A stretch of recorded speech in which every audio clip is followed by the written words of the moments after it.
Ursula l'a décidé, l'Ukraine rentrera dans l'Union européenne. Il faut absolument faire rentrer ce pays coûte que coûte dans l'Union européenne. Qu'il soit extraordinairement corrompu, peu importe. Qu'il soit en guerre, on s'en moque. Qu'en fait, il n'est rien d'un pays européen, on s'en fiche. Ursula a décidé de faire rentrer l'Ukraine dans l'Europe. Oui, mais voilà, ça a un coût. Et ce coût vient d'être chiffré par une étude européenne qui est restée totalement secrète. Une étude réalisée par les institutions européennes, pas par moi avec mon chapeau, qui est restée totalement secrète parce que ce coût est faramineux. Heureusement, vous avez un journal, le Financial Times, donc pas un journal complotiste, le Financial Times, qui vient de sortir l'étude, qui a retrouvé les chiffres. Et accrochez-vous à vos sièges, parce que l'entrée de l'Ukraine dans l'UE, ça va vous coûter bonbon. Bonjour et bienvenue dans cette nouvelle vidéo de DME en direct. Comme toujours, si vous n'êtes pas abonné, je vous suggère de le faire et de cliquer sur la cloche pour être prévenu lorsque je sors une nouvelle vidéo.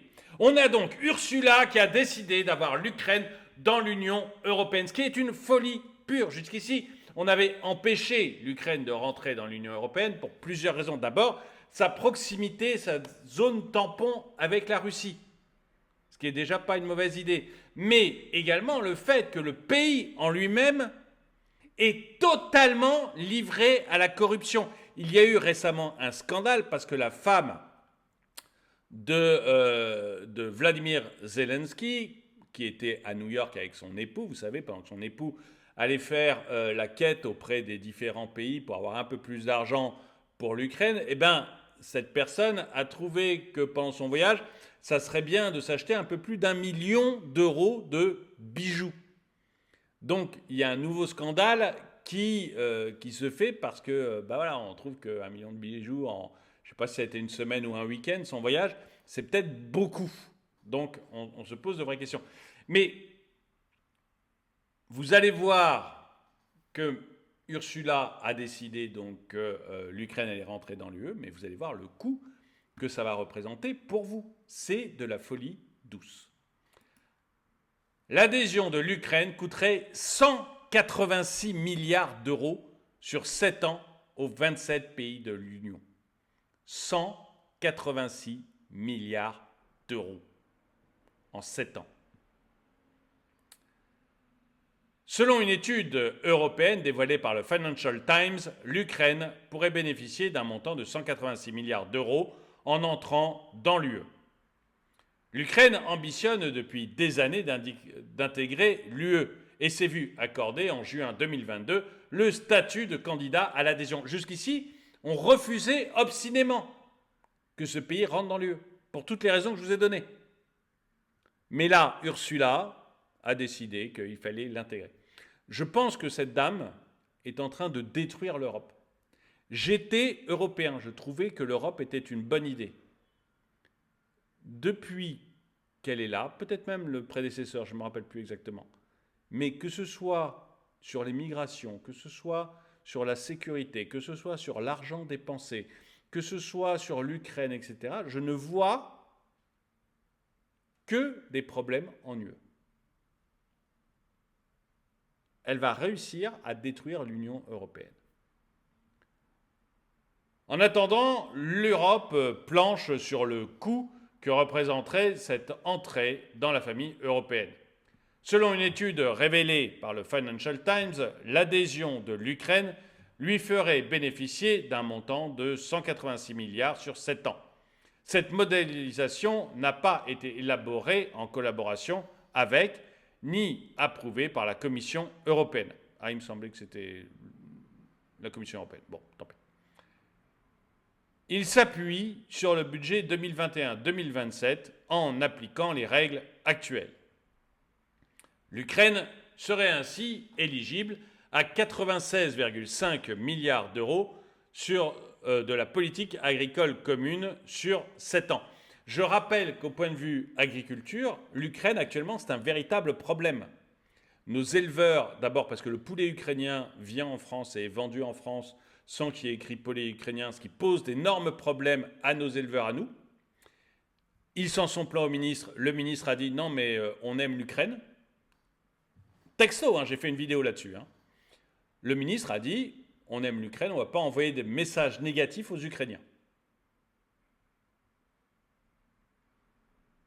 Encore une fois, si vous voulez acheter du poulet ukrainien, j'ai rien contre. Moi, mon problème, c'est qu'on ne sait pas si le poulet que l'on achète est ukrainien ou français. C'est tout. Il faudrait juste que ce soit indiqué. Et les Français choisiront. Et en fait, le poulet ukrainien vient en France sans taxes, sans rien, etc., sous prétexte qu'il est ukrainien.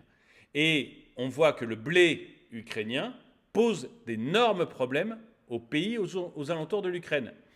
Tellement de problèmes qu'il me semble la Pologne et un autre pays, je ne l'ai plus en tête, j'ai fait une vidéo aussi là-dessus, ont interdit l'entrée de blé ukrainien sur leur sol. Ils ont interdit l'entrée de blé ukrainien sur leur sol. Il y avait en tout 4 pays qui interdisaient le blé ukrainien. Ursula a poursuivi ces pays de manière un peu violente. L'Ukraine a fait un procès à la Pologne et à l'autre pays, dont excusez-moi, je crois que c'est la Hongrie. Hein.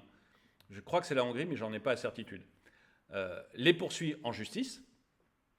Et il y avait 2 autres pays, dont la Roumanie, et le deuxième je ne me rappelle plus. La Roumanie s'est tue et a dit ok, bah tant pis, on va prendre le blé ukrainien, uniquement parce que Ursula lui a tapé sur les doigts. Et la Roumanie, elle, a un problème, c'est qu'elle veut faire partie de l'espace Schengen, hein, que les gens puissent se déplacer, venir de Roumanie en France ou en Allemagne ou dans un autre pays européen. Pour l'instant, elle ne fait pas partie de l'espace Schengen. Et la Roumanie se dit, bah, si je me fâche avec Ursula, j'en ferai jamais partie de l'espace Schengen. Et c'est vraiment le but final actuellement de la Roumanie, c'est pouvoir faire partie de l'espace Schengen. Donc voilà pourquoi la Roumanie s'est tue, mais vous avez la Pologne et la Hongrie, il me semble, sûr à 95%, qui râlent énormément. Donc, vous voyez, on va donner 96,5 milliards d'euros aux agriculteurs ukrainiens, alors qu'ils posent déjà un problème à leurs voisins et à la France. C'est peut-être pas une bonne nouvelle pour les éleveurs français. Et j'avais montré dans cette vidéo aussi que le schéma pour le blé, en fait, c'est le fils du ministre ou un truc comme ça, hein, de l'agriculture ukrainien, qui a une société à Chypre, qui achète le blé ukrainien et qui le revend en Europe. Donc vous voyez, là aussi, on est limite. C'est un oligarque, fils du ministre, je me trompe peut-être, mais un oligarque hein, ukrainien qui achète tout le blé d'Ukraine, qui a sa société à Chypre, et qui le revend derrière en Europe. Vous voyez que là, on ne peut pas appeler ça de la corruption, parce que ça n'en est peut-être pas, mais vous sentez bien, comme moi, qu'on est quand même sur des fonctionnements qui sont hyper limites. Elle pourrait aussi bénéficier de 61 milliards d'euros pour l'amélioration de ses infrastructures via un fonds d'aide aux États membres les plus pauvres qui pourraient devoir financer l'arrivée de ce pays. Moi, je me demande si la France ne va pas bientôt faire partie des États membres les plus pauvres, mais bon, c'est une autre histoire. Tous les États membres de l'UE devront payer plus et recevoir moins du budget, indique le rapport, en avançant que ceux qui sont actuellement les bénéficiaires nets deviendront des contributeurs nets, conclut le document.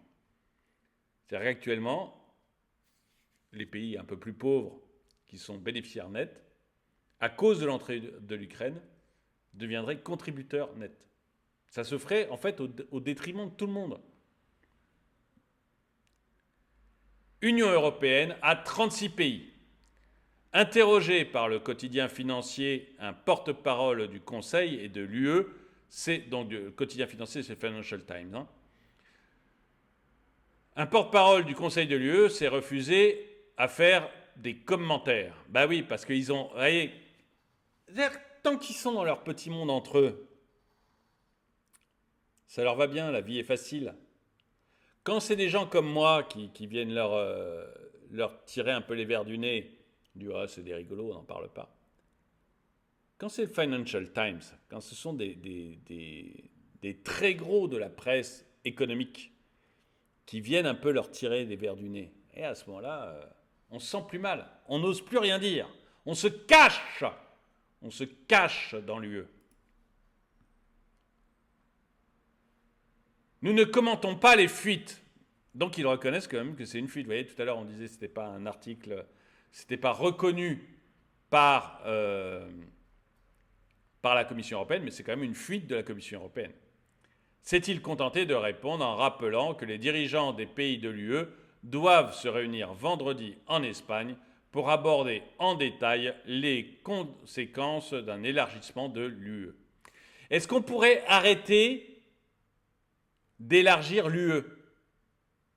C'est déjà ingouvernable ce machin, c'est déjà le bazar. On n'arrive pas à surveiller nos frontières, on n'arrive pas à faire fonctionner à l'intérieur du pays. C'est un bazar innommable. Innommable.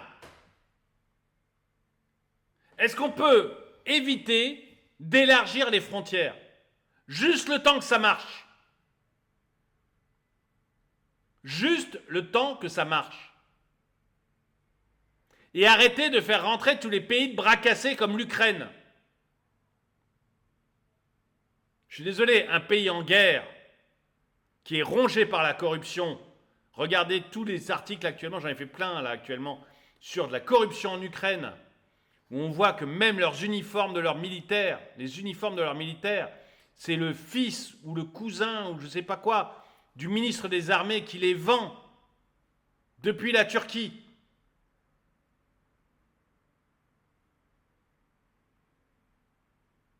J'ai fait une vidéo là-dessus.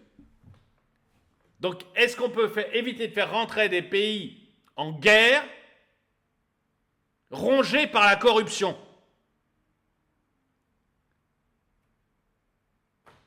Dans une Union européenne qui n'arrive déjà pas à se tenir elle-même, qui n'arrive déjà pas à assurer la sécurité de ses frontières, qui est confrontée à des problèmes XXL en matière de croissance. On va moins croître que la Russie, d'après la Banque mondiale et d'après le FMI. Pas d'après moi. On va moins croître que la Russie. L'Allemagne s'effondre. Est-ce qu'on n'a pas assez déjà de problèmes à régler pour ne pas faire rentrer des trucs, mais qu'on va être incapable de gérer, quoi. Quand je vous dis que ces gens-là sont en train de nous amener à la fin de l'Europe, ils nous amènent à la fin de l'Europe. Alors certains d'entre vous vont se réjouir, mais moi, ça ne me réjouit pas. L'idée était fantastique, ils ont réussi à la détruire.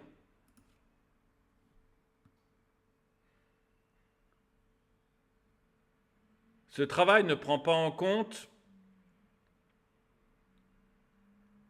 l'entrée de la Turquie, l'adhésion de la Turquie, tu m'étonnes. Non, parce que la Turquie, alors là, franchement... Par contre, il évalue les conséquences de l'entrée, non seulement de l'Ukraine, mais également de la Moldavie, de la Géorgie et des 6 États des Balkans occidentaux. On veut vraiment se mettre en guerre contre la Russie. Je ne connais pas la Moldavie, je ne connais pas la Géorgie, je ne connais pas les 6 États Balkans occidentaux. Je n'ai aucune idée du fait de leur gouvernement, de leur niveau de corruption, de leur niveau de croissance. Aucune idée. Mais on veut vraiment se fâcher avec la Russie? Si on prend tous les États qui sont autour de chez lui, on va finir vraiment par se fâcher avec eux, quoi. Le montant total de l'entrée des 9 États membres s'élèverait à un total de 256,8 milliards. 256,8 milliards d'euros sur 7 ans. Et le budget de l'UE augmenterait de plus de 20%. Le budget de l'UE augmenterait de plus de 20% à 1 470 milliards d'euros. Mais c'est ça qu'on veut. Une administration titanesque. Vous vous rendez compte combien vous allez devoir payer indirectement ou directement? Soit ça sera l'État qui paiera directement les impôts à l'Union européenne, mais vous paierez des impôts à l'État, soit vous paierez directement vos impôts à l'Union européenne, mais vous vous rendez compte un peu les coûts que ça va représenter pour vous. Enfin, moi compris, je suis en Union européenne, donc moi aussi. Est-ce qu'on a les moyens de payer plus d'impôts? Est-ce que ça va si bien en France? Est-ce que c'est tellement la fête? Est-ce que c'est la fête des fins de mois? Pour qu'on puisse aller donner de l'argent à l'Ukraine, à la Moldavie. C'est quoi les autres? La Géorgie. J'ai rien contre ces pays, mais on a déjà du mal, nous.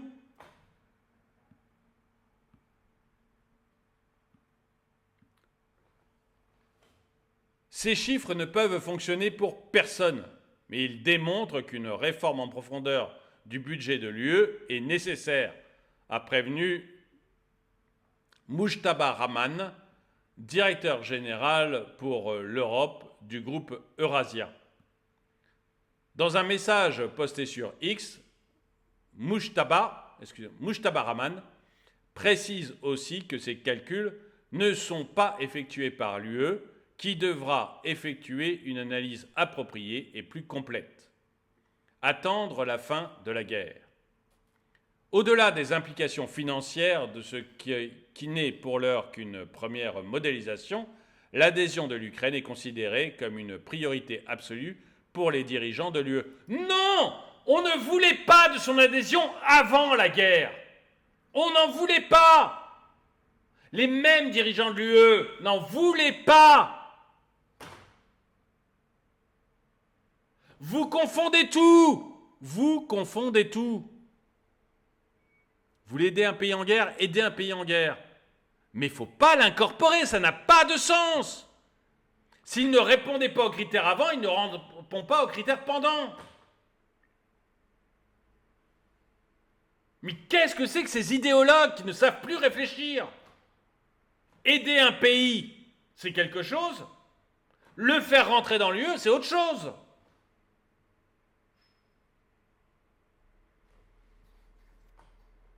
Il y a un moment où il faut penser avec sa tête.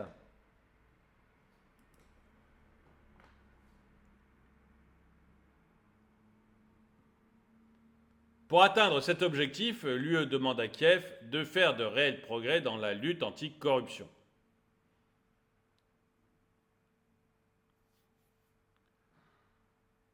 Je ne veux pas parler de corruption, surtout pas. Évidemment, elle n'est absolument pas corrompue. Mais je rappelle que la femme de Vladimir Zelensky, pendant leur voyage à New York pour aller réclamer de l'argent à l'ONU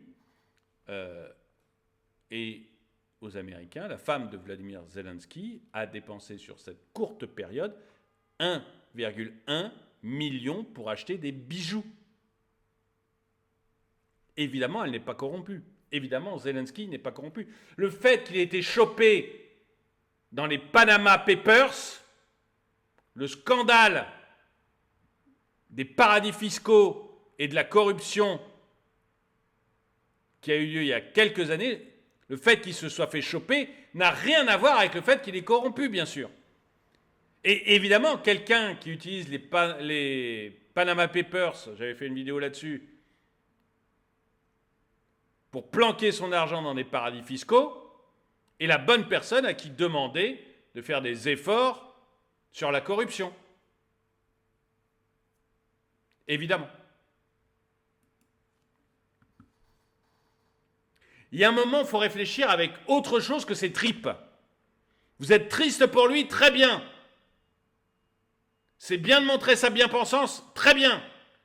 Mais réfléchissez avec votre tête, quoi.